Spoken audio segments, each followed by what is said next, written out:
Otep à tous, bien-aimés frères et sœurs. Nous allons revenir encore une fois de plus sur la grosse hypocrisie de Donald Trump, des Américains.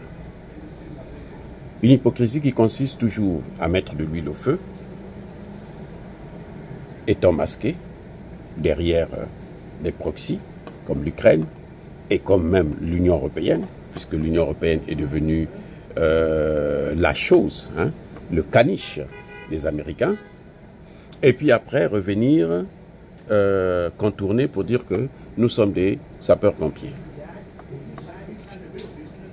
C'est ce que vous avez vu hier entre Trump et Poutine. Cet entretien-là, les amis, c'est de l'hypocrisie de la part des États-Unis.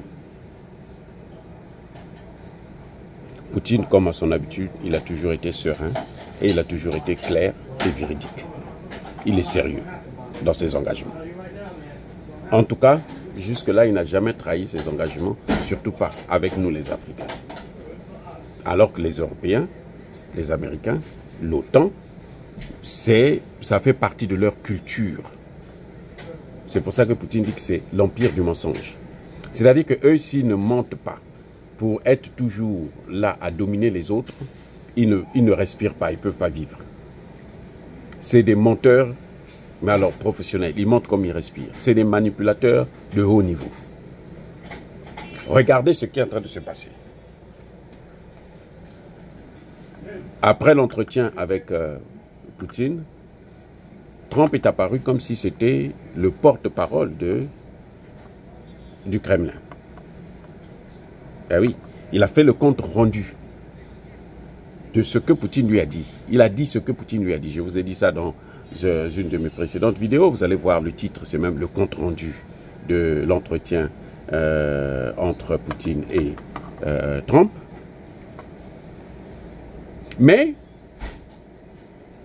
il ne vous a pas dit qu'une telle opération ne peut réussir que s'il y a le renseignement. Et l'Ukraine ne peut pas aller en profondeur, frapper en profondeur, si elle n'a pas le soutien des Américains. L'Allemagne, le chancelier allemand, qui aujourd'hui d'ailleurs a des problèmes puisque sa coalition est en train de voler en éclats, a dit que nous autorisons des frappes en profondeur avec nos armes et nous allons rentrer, nous le faisons, tous les alliés sont d'accord, y compris les États-Unis. Donc, on n'a pas entendu les États-Unis contredire. Non, on n'a pas entendu ça.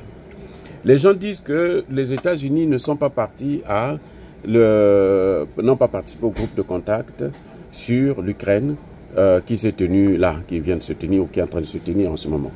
Hein? Et c'était, je pense, hier.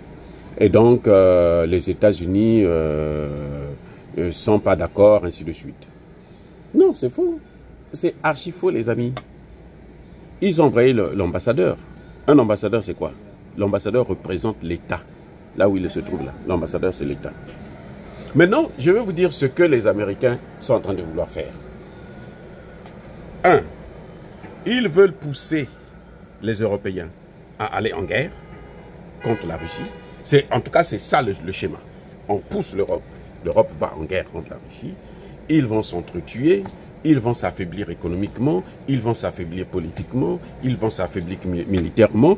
Et puis moi, je vais dire, ah, vous savez, moi, j'étais pas dedans, donc je peux assurer la médiation entre l'Europe et Poutine. Et puis prendre le crédit de l'homme de paix, du médiateur le plus incontesté, de l'homme qui a réussi à amener la paix en Europe, et puis dominer toute l'Europe. Voilà le schéma qui est en train de venir là, les amis. Le schéma, c'est ça. Vouloir dominer l'Europe à la fin de cette guerre entre les Européens. Et s'il arrive à ce niveau, la Russie étant affaiblie, il aura donc des marchés, la possibilité de prendre des marchés en Russie, et il aura la possibilité de, comment dirais-je, de dominer encore plus les Européens. Leur faire payer toute la facture de ces armes. Et lui, il est intact ici, tranquille aux États-Unis, personne ne le touche. Mais ce que lui, il oublie, c'est que Poutine a ses alliés. Quand l'Europe va rentrer dans cette affaire-là, la Chine, quand ça va se déclencher ouvertement, vous avez vu Kim Jong-un le Nord-Coréen, vient de le dire là.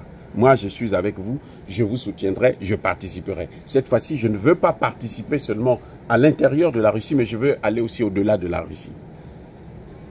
Cette guerre, c'est la nôtre, puisqu'il y a l'article 4 qui correspond à l'article 5 du Conseil de l'OTAN.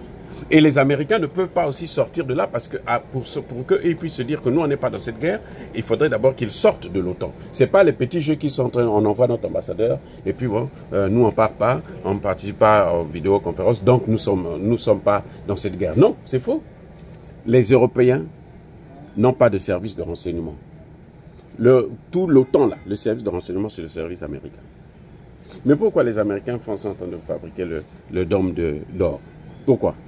Mais c'est pour ça, c'est pour cette guerre-là qui arrive. C'est pour ça qu'ils sont en train de fabriquer ça. Mais qui veut la paix prépare la guerre. Donc comme ils sont en train de le faire, là, c'est parce qu'ils veulent la G3. Et eux, ils veulent faire comme ils avaient fait lors de la seconde. La deuxième, là, ce sont les Russes qui ont tout fait, ils ont arrangé et tout. Après, ils sont venus, ils ont pris le crédit comme si c'était eux qui avaient gagné. Cette fois-ci, ils veulent encore faire ça, la troisième. Mais cette fois-ci, ça ne se passera pas comme ça. Vous savez pourquoi? Parce que vous avez la Chine qui est là, qui sera du côté de la Russie. Vous avez l'Iran qui est là, qui sera du côté de la Russie. Vous avez la Corée du Nord qui est là, qui sera du côté de la Russie. Ce sont des 4 grandes puissances. Là, les amis, ça ne va pas se passer comme eux, ils sont en train de le croire. Et vous savez quoi? L'Inde ne va pas attaquer la Russie. L'Inde ne le fera pas. Le Pakistan non plus ne le fera pas. Donc, ils auront, c'est-à-dire que vous aurez l'Occident collectif contre le monde. Vous voyez? Et c'est là où M. Trump se trompe. Parce que le déclin, tout empire finit par disparaître. Cet empire-là aussi va finir. Forcément, il faut que ça finisse. Vous ne pouvez pas passer votre temps à dominer le monde entier et à les écraser. Encore si vous faites bien, ça peut se comprendre. Mais vous passez votre temps à les écraser. Le monde entier, vous écrasez le monde entier. Vous installez des bases militaires dans tous les pays du monde. Vous voulez qu'il y ait de vos bases militaires. Vous croyez que vous êtes devenus les maîtres du monde. Mais le monde aussi est en train de vous regarder. Le monde aussi est en train de vous calculer. Le monde aussi est en train de réfléchir comment il faut faire pour détruire cet empire. C'est ça ce qu'on appelle Yankee Azana Plonaye, Yumape Azana Plonaye. C'est ça. Donc le schéma en fait de la manipulation au haut niveau, la médiatisation, la manipulation stratégique et politique de Trump, elle va échouer encore, comme ça est en train d'échouer avec les tarifs douaniers. Ça est en train d'échouer. C'est l'échec d'ailleurs. Elon Musk a été viré. Pourquoi? Parce qu'il a critiqué ça. Ça passe pas, ça marche pas, c'est pas bon. Les amis, soyez bénis.